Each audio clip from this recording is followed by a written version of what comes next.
करेंगे विक्रमादित्य जी जो हमारे विधायक हैं शिमला रूरल से। हमारे साथ यशवंत शास्ता जी जनरल सेक्रेटरी है पीसीसी के, अतुल शर्मा जी हमारे ज़िला अध्यक्ष है रूरल के, जतेंद्र चौधरी जी शिमला शहर के अध्यक्ष हैं। मैं आप सभी का भी स्वागत करता हूं और मैं विक्रमादित्य जी से रिक्वेस्ट करूंगा कि आप इस प्रेस वार्ता को शुरू करें। आप सबका आज कांग्रेस पार्टी द्वारा जो प्रेस कॉन्फ्रेंस हिमाचल प्रदेश के अलग अलग ज़िलों में सभी नेताओं द्वारा करवाई जा रही है, उसी क्रम में ज़िला शिमला में हम इसको संबोधित कर रहे हैं। और हमारे साथ श्री नरेश चौहान जी जो हमारे मीडिया प्रभारी है, श्री यशवंत शास्ता जी, श्री जितेंद्र जी और श्री अतुल शर्मा जी और सभी आप प्रेस बंधु जो आज यहाँ पे उपस्थित हैं। आप जानते हैं कि विधानसभा चुनाव का अब बहुत कम समय प्रदेश के अंदर रह गया है और लगातार जो है सरकार द्वारा जिस तरीके की कार्यप्रणाली प्रदेश के अंदर अपनाई जा रही है, कैबिनेट की बैठकों का दौर चला हुआ है। हर 3 दिन बाद या 4 दिन बाद कैबिनेट मीटिंग्स बुलाई जा रही है और उनमें धनाधन without any financial implications, without necessary approvals जो है वो कैबिनेट के फैसले करवाए जा रहे हैं। ये केवल सस्ती लोकप्रियता हासिल करने के लिए सरकार द्वारा ये कार्य किए जा रहे हैं। मुख्यमंत्री जी आजकल पूरे प्रदेश का भ्रमण कर रहे हैं। अमृत महोत्सव, आज़ादी के 75 वर्ष के संदर्भ में जो कार्यक्रम पूरे प्रदेश भर में चलाए जा रहे हैं, पहली बात और सबसे बड़ी दुर्भाग्यपूर्ण बात तो ये है कि जिन लोगों का आज़ादी में और आज़ादी के संग्राम में कोई योगदान नहीं रहा, आज वो कांग्रेस पार्टी को जो है वो आज़ादी के बारे में नॉलेज देने का प्रयास कर रहे हैं। और दूसरी बात, ये जो आज़ादी का महोत्सव मनाया जा रहा है, अनफॉर्चुनेटली ना इसमें स्वतंत्रता सेनानियों की कोई बात होती है, ना इसमें हिमाचल प्रदेश के प्रथम मुख्यमंत्री डॉक्टर यशवंत परमार जी की कोई बात होती है, जिन्होंने हिमाचल प्रदेश को अस्तित्व में लाने का बेड़ा उठाया, हिमाचल प्रदेश को अलग राज्य बनाया। और ना ही भाजपा के भी जो पूर्व में मुख्यमंत्री रहे हैं, चाहे शांता कुमार जी है, प्रेम कुमार धूमल जी है, सबसे लंबे समय तक जो प्रदेश के मुख्यमंत्री रहे हैं वीरभद्र सिंह जी, किसी का भी जिक्र जो है वो इन कार्यक्रमों में नहीं होता। ये सरकारी कार्यक्रम है जिसके लिए आपको जानकर हैरानी भी होगी और खेद भी प्रकट होगा कि टैक्स पेयर्स का और एक्सचेकर का करीबन 50 करोड़ रुपए का बजट जो है वो इस अमृत महोत्सव कार्यक्रम के लिए प्रदेश के अंदर एलोकेट किया गया है। कुछ इनकी चुनिंदा कंपनीज है जिनको ये ठेका दिया गया है। 25-25 लाख रुपए के, 30-30 लाख रुपए के जो है केवल तंबू इन कार्यक्रमों में लगाए जाते हैं। वाटरप्रूफ टेंटिंग करवाई जाती है, कुर्सियां लगाई जाती है, मालाएं, धाम, LCD screen, LED screens, sofas, ये सब चीज़ें सरकारी खर्चे के ऊपर हो रही है। और सबसे दुखद बात है कि वहाँ पे जो भाजपा के हारे हुए, नकारे हुए, जनता द्वारा जो ठुकराए हुए लोग हैं, उनको मंचों के ऊपर बिठवाया जाता है और जो जीते हुए कांग्रेस पार्टी के विधायक हैं, जिन जिन निर्वाचन क्षेत्रों में ये कार्यक्रम होते हैं जहां पे कांग्रेस के विधायक हैं, उनको ना इसके बारे में कोई सूचित किया जाता है, ना आमंत्रित किया जाता है और फिर कहते हैं कि हम आज़ादी का महोत्सव मना रहे हैं। ये बहुत दुर्भाग्यपूर्ण है। ये केवल सरकारी खर्चों के ऊपर अमृत महोत्सव के नाम पर जो है वो भाजपा की चुनावी रैलियां हिमाचल प्रदेश के अंदर हो रही है, जिसमें एक एक कार्यक्रम जो हर निर्वाचन क्षेत्र में होता है, करीबन 200 से 250 बसें पूरे के पूरे निर्वाचन क्षेत्र के जो रूट्स हैं उनको कैंसिल कर हमने जब हमारे निर्वाचन क्षेत्र में ये प्रोग्राम हुआ था, हमने आरटीओ से बात करी, आपके जो आरएम से बात करी। उन्होंने कहा कि उन्होंने हमको बताया कि जितने अलग अलग रूट्स की बसेज है, क्योंकि हमको बहुत से लोगों के फ़ोन आए उस दिन कि हमारी शिमला आने जाने की हमको बहुत समस्या हो रही है, हमारे सारे रूट्स बंद कर दिए गए हैं। जब हमने अधिकारियों से बात करी तो उन्होंने कहा कि हम क्या करें, हमको सरकार का डंडा है, मुख्यमंत्री का डंडा है, प्रशासन का डंडा है कि सारी की सारी बसों जो है वो इस कार्यक्रम के लिए लगाई जा रही है। फिर कहते हैं कि हम एक डेमोक्रेसी में है, एक लोकतंत्र में है, ये तानाशाह नहीं है तो और क्या है। इस तरीके से जो कार्य करने की कोशिश कर रहे हैं, वहाँ पे जो भीड़ जुटाई जा रही है, अगर मुख्यमंत्री जी इस गलत फहमी में है कि वो भीड़ जो ये जबरन वहाँ पे लाभार्थियों की जुटा रहे हैं, अगर वो इस गलत फहमी में है कि ये भीड़ उनके मतदाताओं में कन्वर्ट होगी, वोटरों में कन्वर्ट होगी, तो उनसे बड़ी मुंगेरी लाल का हसीन सपना हिमाचल प्रदेश में कोई नहीं देख रहा। उनको याद करना चाहिए कि 4-6 महीने पहले ही प्रदेश के अंदर बाई इलेक्शंस हुए और उसमें भी उन्होंने क्षेत्रवाद का नारा हिमाचल प्रदेश के अंदर दिया। It is very unfortunate that the person sitting on the chair of the chief minister is trying to divide people on lines of casteism, on lines of regionalism, on linguistic lines। इस तरीके की हरकतें आज तक हिमाचल प्रदेश में किसी भी मुख्यमंत्री ने नहीं करी। हम साधुवाद देते हैं प्रेम कुमार धूमल जी को, हम साधुवाद देते हैं शांता कुमार जी को, जो निचले हिमाचल से होते हुए भी उन्होंने हिमाचल प्रदेश को हमेशा एक तरीके से करने का, आगे ले जाने का प्रयास किया। मगर आज एक ऐसी मानसिकता की सरकार है जिनको धर्मपुर से आगे, सिराज से आगे कुछ नजर ही नहीं आता है। और दुख इस बात का है कि जब उनके इलाके में, मंडी में कोई दुर्घटनाएं घटती हैं तो सरकार माल रोड के ऊपर चाय की चुस्कियां ले रही होती है। It is Congress party and Congress president and Mandi MP Shrimati Pratibha Singh who was the first person to visit the affected families, चाहे वो नाचन के अंदर है, चाहे वो थुनाग में जो वहाँ पे दुर्घटना हुई, वहाँ पे हम खुद उनसे, लोगों से मिलने के लिए गए।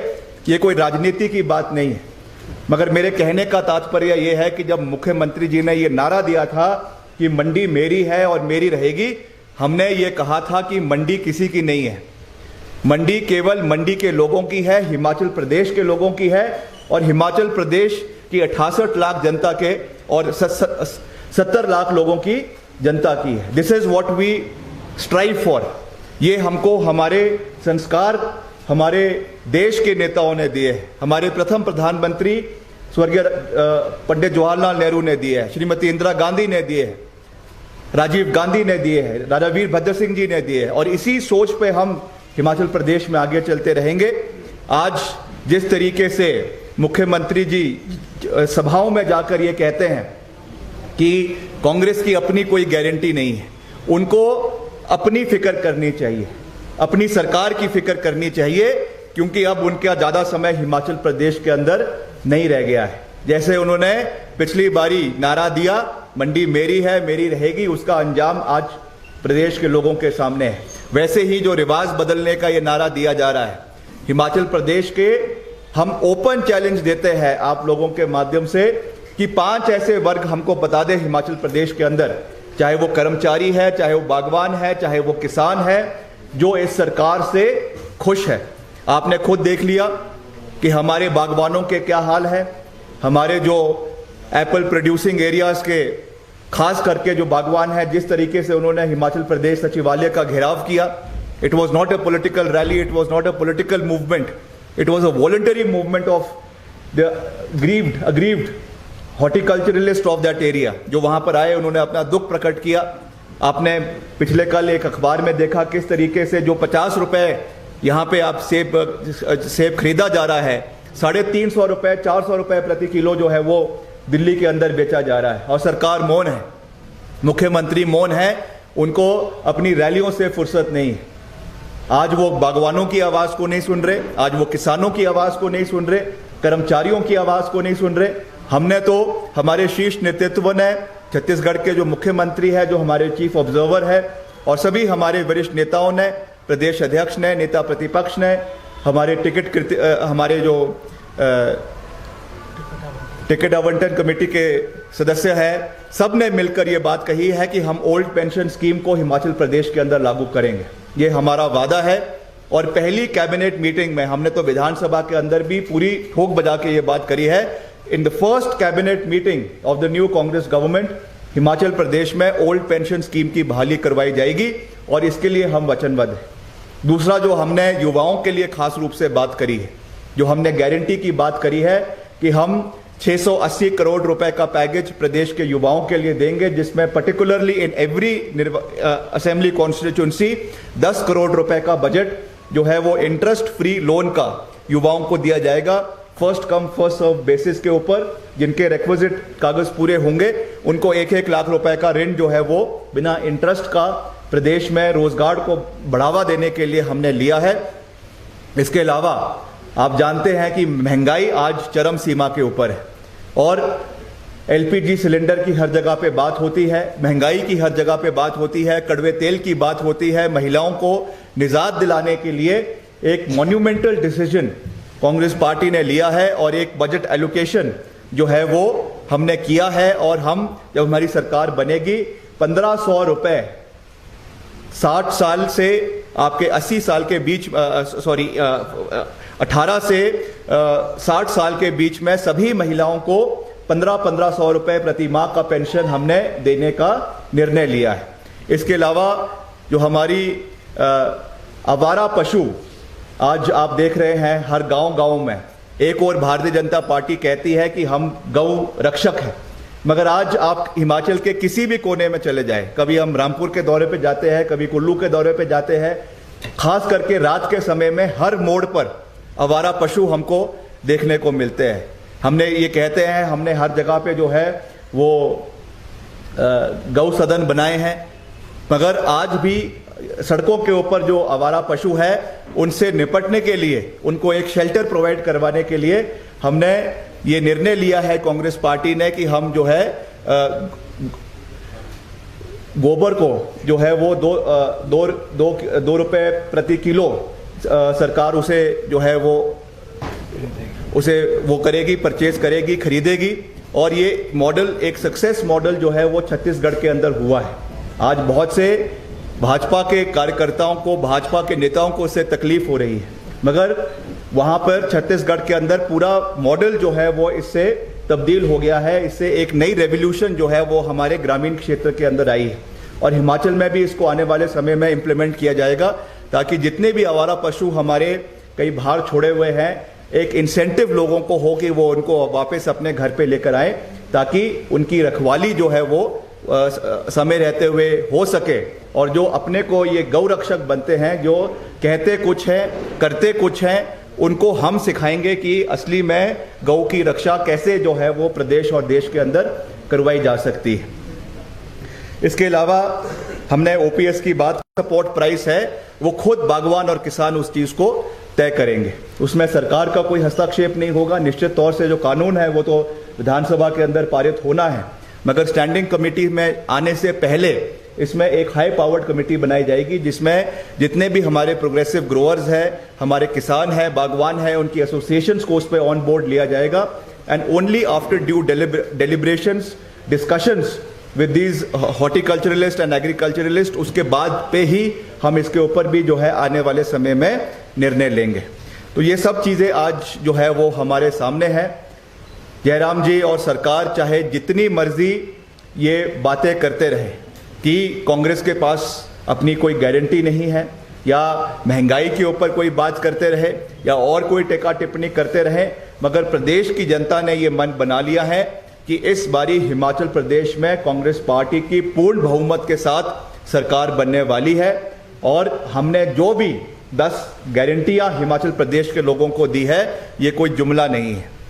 इसके ऊपर सीरियस डिलिब्रेशंस हमारे नेताओं ने, जो हमारे प्रदेश में पूर्व में फाइनेंस में अधिकारी रहे हैं, प्लानिंग कमीशन में हमारे अधिकारी रहे हैं, उनके साथ बैठकर जो है विचार विमर्श करने के बाद इन चीज़ों को आगे लेकर आए हैं। हम जानते हैं, being a responsible opposition, we understand that the state as if today is going through a very difficult phase financially हमारे ऊपर करीबन जो है 65,000 करोड़ रुपए का ऋण हिमाचल प्रदेश सरकार के ऊपर है, हिमाचल प्रदेश के लोगों के ऊपर है। इसलिए हम भी कोई ऐसी घोषणाएं नहीं करना चाहते जो कल को जिसपे और बर्डन हिमाचल प्रदेश के ऊपर बने।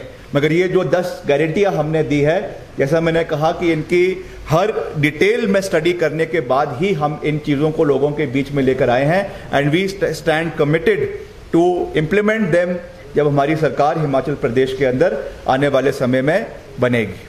आप कुछ पूछना चाहते हैं तो पूछ सकते हैं।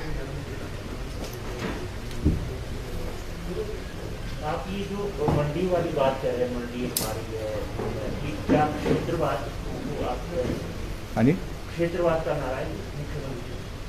हाँ जी, क्षेत्रवाद का नहीं है तो और किस चीज़ का है? उनको तो ये कहना चाहिए कि हिमाचल हमारा है और हम सभी हिमाचल के हैं। एक इलाके को आइडेंटिफाई करना, एक इलाके के साथ ही विकास की रूपरेखा को बांधना, ये मुख्यमंत्री की कुर्सी पे बैठे हुए व्यक्ति को ये बात शोभा नहीं देती है। जब हट जाएंगे 3-4 महीने बाद, उसके बाद जो मर्जी बोलते रहे, हमको कोई आपत्ति नहीं है। मगर जब तक वो उस कुर्सी पे बैठे हुए हैं, उन्हें उस कुर्सी की गरिमा को बनाए रखना चाहिए।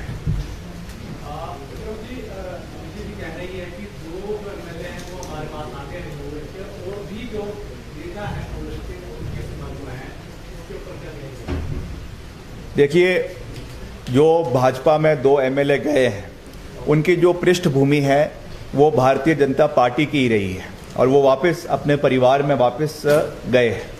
क्या हाल इन 2 निर्वाचन क्षेत्रों के अंदर हुआ है वो भी आप लोगों के सामने है। जिस तरीके का एक रिवोल्ट, एक विद्रोह जो है भाजपा के अंदर इन दोनों निर्वाचन क्षेत्र में, नालागढ़ में और कांगड़ा में पिछले दिनों में आप लोगों को देखने को मिला है, वो इस चीज़ को दर्शाता है कि दल बदलुओं की आज के ज़माने में कोई भी विश्वसनीयता ना अपनी पार्टी में है, ना दूसरी पार्टी में है, ना लोगों में है।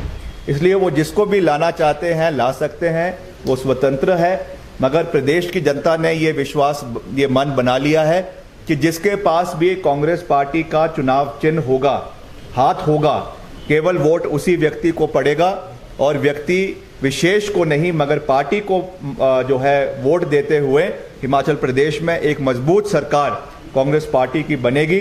और जिस वीरभद्र सिंह विकास मॉडल के बारे में हम कहते आए हैं, उस वीरभद्र सिंह विकास मॉडल को हम आने वाले समय में हिमाचल प्रदेश के अंदर इम्प्लीमेंट करेंगे।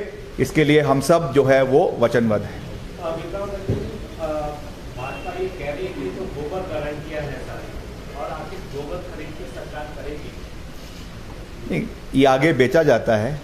ये इसका यूज़ अलग अलग तरीक़ों से होता है। आज तो अमेज़ॉन के ऊपर भी आप देखेंगे, वहाँ पर भी गोबर बिक रहा है। तो ये ई रिटेल में भी यूज़ हो रहा है, हर चीज़ में हो रहा है। इसके अलग अलग मेडिसिनल यूजेस है, घर पे ये यूज़ होता है। तो ये हमको भाजपा का जवाबदेही करने की आवश्यकता नहीं है। हम इसको खरीदेंगे भी, इसका पूरा एक मॉडल बनाएंगे और इसको जो है आपका जहाँ 2 रुपये में खरीदा जाता है, 2 रुपये में खरीदेंगे, वहाँ करीबन इसको 12 से 13 रुपये में आगे इसको बेचा भी जाएगा। पिछले कल ये सूचना जारी हुई कि राज्य सरकार 2,500 करोड़ का कर्ज लेने जा रही है। इस पर आपकी? देखिए, हमारे ही एक साथी ने एक बात कही थी कि मुख्यमंत्री जब विशेषज्ञ पॉलिटिकल पंडित्स इस सरकार की आने वाले समय में विश्लेषण करेंगे, इस सरकार का जो है वो को देखेंगे, तो इसको जो नाम दिया जाएगा वो सबसे खर्चीला मुख्यमंत्री हिमाचल प्रदेश में माननीय जयराम ठाकुर जी को बताया जाएगा। Out of the total 65,000 crore that has been taken from various financial bodies, चाहे वो वर्ल्ड बैंक है, IMF है, चाहे RBI है, अलग अलग बैंक से जो लिया गया है, उसमें से 45,000 करोड़ तो का श्रेय लेने का जो श्रेय अगर किसी को जाता है वो तो वो माननीय यशस्वी मुख्यमंत्री श्री जयराम ठाकुर जी को जाता है। इन्होंने जो हवाई खर्चे करे हैं, हेलीकॉप्टर के ऊपर हेलीकॉप्टर, गाड़ियों के ऊपर 1000 तो इन्होंने गाड़ियां पिछले 5 साल के कार्यकाल में अपने चेयरमैन के लिए, अपने दोस्तों के लिए हिमाचल प्रदेश के अंदर ली है। ये बहुत दुर्भाग्यपूर्ण है और इसका पूरा जवाबदेही आने वाले समय में इनको करनी पड़ेगी और जनता इनसे ये सवाल जो है वो हिमाचल प्रदेश के अंदर पूछ रही है। सर, महंगाई को लेकर सिर्फ कांग्रेस पार्टी ही महंगाई के बारे में बात कर रही है, आम जनता क्यों सड़कों पे नहीं उतर रही है? अब उतरते तो भाई पार्टी उतरती है, जब हम उतरते हैं तो उनके साथ लोग भी उतरते हैं। आपका कहने का तात्पर्य क्या है कि किसी को महंगाई चुभ नहीं रही है? महंगाई सबको चुभ रही है, पूरी चुभ रही है। आपको भी, जब आप भी एक महिला हैं घर में, जब आप भी गैस का सिलेंडर जलाती हैं तो 1200 रुपये का सिलेंडर जब लेना पड़ता है तो पता चलता है कि 900 रुपये का पहले बेटर था विद सब्सिडी, या 400 रुपये का उसके पहले बेटर था। विक्रमादित्य जी 24 सितंबर को प्रधानमंत्री एक बार पुनः जो है हिमाचल आ रहे हैं और मंडी में आएंगे। इससे पूर्व भी कई बार प्रधानमंत्री जो है वो हिमाचल आ चुके हैं। किस तरीके से देखें, कितना प्रभाव हिमाचल की जनता पर इसका पड़ने वाला है? साथ ही एक मुहिम इन्होंने शुरू की है, एक घंटा देश के नाम, एक घंटा मोदी के नाम, पंचायत स्तर पर। किस तरीके से देखें? देखिए, हम हमारे देश के प्रधानमंत्री आदरणीय नरेंद्र मोदी जी का बहुत मान सम्मान करते हैं और वो हिमाचल प्रदेश में आए, उनका स्वागत है। मगर जब भी वो हिमाचल आते हैं, हिमाचल के लोगों को निराशा के सिवा और कुछ नहीं मिलता है। जितने भी उनके दौरे हिमाचल प्रदेश के हुए, और मैं जो भी कह रहा हूँ फैक्ट्स के ऊपर कह रहा हूँ, आप इसको खुद वेरीफाई कर सकते हैं। चाहे वो धर्मशाला में आए, चाहे वो मंडी में आए, और हाल ही में अभी जब वो शिमला में आए, कोई भी पैकेज उन्होंने हिमाचल प्रदेश के लोगों को नहीं दिया। और उससे दुर्भाग्यपूर्ण बात यह है कि मुख्यमंत्री जी ने कोई मांग ही जो है वो मोदी जी से मंच के माध्यम से नहीं करी। हमें याद है कि पूर्व में भी जब प्रधानमंत्री, चाहे वो डॉक्टर मनमोहन सिंह थे, चाहे स्वर्गीय अटल बिहारी वाजपेयी जी थे, जब वो हिमाचल आते थे, उस समय के तत्कालीन मुख्यमंत्री चाहे प्रेम कुमार धूमल जी थे, वीरभद्र सिंह जी थे, वो मंचों के माध्यम से प्रधानमंत्री से जो है वो पैकेज की मांग करते थे और हज़ारों करोड़ रुपए के पैकेज अलग अलग तरीके के जो है वो प्रदेश के सहयोग के लिए हिमाचल को दिए जाते थे। मगर आज ये प्रथा इन्होंने बंद कर दी है। केवल मंचों के ऊपर गुणगान होता है और डबल इंजन की बात करते हैं। मुख्यमंत्री जी बाद में कहते हैं, ये बयान देते हैं कि हमको कुछ मांगने की आवश्यकता ही नहीं है, बिन मांगे बहुत कुछ मिल रहा है। आप हमें बताइए कि जो मंडी के अंदर ग्रीन फील्ड अंतर्राष्ट्रीय हवाई अड्डा बनना था, अभी विधानसभा के अंदर, आप सब भी जर्नलिस्ट हैं, आप सब इस बात को बड़ी अच्छी तरीके से जानते हैं, नेता प्रतिपक्ष मुकेश अग्निहोत्री जी ने प्रश्न लगाया कि what is the status of greenfield international airport in Mandi district. अभी तक एमओयू के अलावा उसमें एक फूटी कौड़ी केंद्र सरकार से नहीं मिली है। 1000 करोड़ का तो केवल उसमें आपका जो है लैंड एक्विजिशन की कॉस्ट है, वो अभी तक नहीं मिली है। उसके ऊपर एडिशनल करीबन 1800 करोड़ रुपए का उस पर डेवलपमेंट होनी है, उसका कोई पैसा नहीं आया है। आप डबल इंजन की बात करते हैं, दूसरी ओर आपका नेशनल हाईवेज 69 नेशनल हाईवेज है, उसमें अभी तक डीपीआर इनकी बनकर तैयार नहीं हुई है। और जो काम नेशनल हाईवेज का हो रहा है, आपने देखा सोलन के अंदर अभी कुछ ही महीने में फ्लाईओवर बना था और वो जो है रातों रात मानसून्स में पूरी तरीके से ध्वस्त हो जाता है। गुणवत्ता क्या है, स्टैंडर्ड्स क्या है, उसके बारे में कोई बात नहीं हो रही है। जो काम हो रहा है उसकी कोई क्वालिटी नहीं है और बाकी जगह तो काम हो ही नहीं रहा है। तो कौन से पैकेज, कौन सा काम, ये तो सारी हवाई फायरें हैं, हवाई बातें हैं। धरातल पे एक भी काम हमको होता हुआ नजर नहीं आ रहा है। तो ये डबल इंजन की सरकार पूरी तरीके से हाँफ चुकी है और हिमाचल प्रदेश में केवल कांग्रेस पार्टी की सरकार बनेगी, मजबूत सरकार बनेगी और हम हर जो हमने वादा किया है उनको हम आने वाले समय में पूरा करेंगे। सर, देश में जो भारत जोड़ो यात्रा चल रही है, वो एमएलए जो है आपके खानदान में और एक आपके पूर्व विधायक जो भी चलेगी, तो ऐसा क्या हो रहा है? नहीं, ऐसा कुछ नहीं है। मैंने कह दिया कि उनकी पृष्ठभूमि जो है वो भाजपा की ही थी। भाजपा योगराज जी तो 4 बार आपके साथ ही रहे। योगराज जी आते जाते रहे, वो भी आते जाते रहे, पहले आए फिर चले गए, उनको मान सम्मान दिया। एक बारी इंडिपेंडेंट एमएलए रहे, उसके बाद एक बारी कांग्रेस पार्टी से बनाया, सीपीएस बनाया, उनको पूरा मान सम्मान उनको वीरभद्र सिंह जी ने दिया, कांग्रेस पार्टी ने दिया। तो उसके बाद भी अगर किसी की महत्वाकांक्षाएं हैं तो वो उनकी अपनी निजी इच्छा है, मगर हमने अपनी ओर से सब नेताओं का मान सम्मान किया और आगे भी करते रहेंगे। मगर जैसा मैंने आपको कहा कि व्यक्ति विशेष मायने नहीं रखता है, मायने रखता है कांग्रेस पार्टी, और जिसको भी कांग्रेस पार्टी का टिकट मिलेगा, हाथ चुनाव चिन्ह होगा, वही जो है वो जीत कर आगे आएगा। सर, ये जो देश में भारत जोड़ो यात्रा चल रही है, इसे लेकर विपक्ष ने भी सवाल पूछा कि हिमाचल आखिर यात्रा क्यों नहीं आ रही? आपके जो तमाम नेता यहाँ आते हैं वो इस सवाल को टालते हैं, क्योंकि आप कोई सवाल का जवाब टालते नहीं, इसलिए आपसे सवाल है कि एक तो इसमें हिमाचल को शामिल क्यों नहीं किया गया, और दूसरा क्या सिर्फ देश के 12 राज्यों में यात्रा करके भारत को जोड़ा जा सकता है? नहीं, इसमें कोई टालने की बात नहीं है। हिमाचल जो है एक इलेक्शन गोइंग स्टेट है और यहाँ पे अभी जो सभी नेता हैं, कार्यकर्ता है, वो अपने अपने असेंबली एरियाज़ में, अपने अपने ब्लॉक्स में जो है चुनाव प्रचार प्रसार के लिए व्यस्त है। इसलिए राष्ट्रीय नेतृत्व ने ये निर्णय लिया कि हिमाचल से होकर ये यात्रा नहीं गुजरेगी। हालांकि हिमाचल के कुछ वॉलंटियर्स जो है वो इस यात्रा का में पार्ट लेंगे, मगर जब बाद में अगली दूसरे चरण में ये यात्रा शुरू होगी तो उस टाइम करेंगे। और जो आप 12 राज्यों की बात कर रहे हैं, क्योंकि ये एक सिंबॉलिक तरीका है कि आपके जो कन्याकुमारी हिमाचल का देश का एक छोर है साउथ इंडिया में और कश्मीर आपका दूसरा छोर है, वहाँ से ये शुरू होगी। एक बारी वहाँ से सक्सेसफुली पूरी हो जाएगी तो निश्चित तौर से बाद में जो है वो गुजरात से आपके जो ईस्टर्न स्टेट्स है वहाँ पर भी ये जाएगी, पूरे देश को ये जोड़ेगी। और देश में एकता का जो हमने एक एजेंडा लेकर आए हैं, जिस तरीके से आज सांप्रदायिक ताकतें देश को बांटने की कोशिश कर रही है, उसको एक करने का जो बेड़ा श्री राहुल गांधी जी ने उठाया है, कांग्रेस पार्टी ने उठाया है, उनको बहुत बहुत साधुवाद है और उनको बहुत बहुत बधाई देते हैं। सर, यात्रा में कहा गया है कि कांग्रेस के झंडे और नारे इस्तेमाल नहीं होंगे, तो विपक्ष ने कहा है कि 18 साल में राहुल गांधी की 5वीं बार लॉन्चिंग की जा रही है, री लॉन्चिंग किया जा रहा है। नहीं, राहुल गांधी जी को कोई लॉन्चिंग और री लॉन्चिंग की आवश्यकता नहीं है। ये एक एजेंडा जो है वो भारत को जोड़ने का है।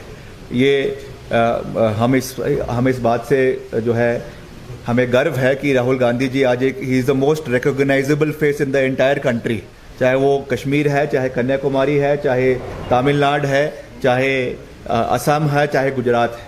और निश्चित तौर से वही व्यक्ति लीड करता है जो रिकॉग्नाइजेबल है मासेस में, और इसलिए राहुल गांधी जी इसको लीड कर रहे हैं। और राहुल गांधी जी हमारे नेता हैं, वो आगे बढ़ रहे हैं और पूरा देश उनके साथ इस यात्रा में जुड़कर जो है वो भारत को एक करने का प्रयास भी कर रहा है और उसमें सफल भी होगा।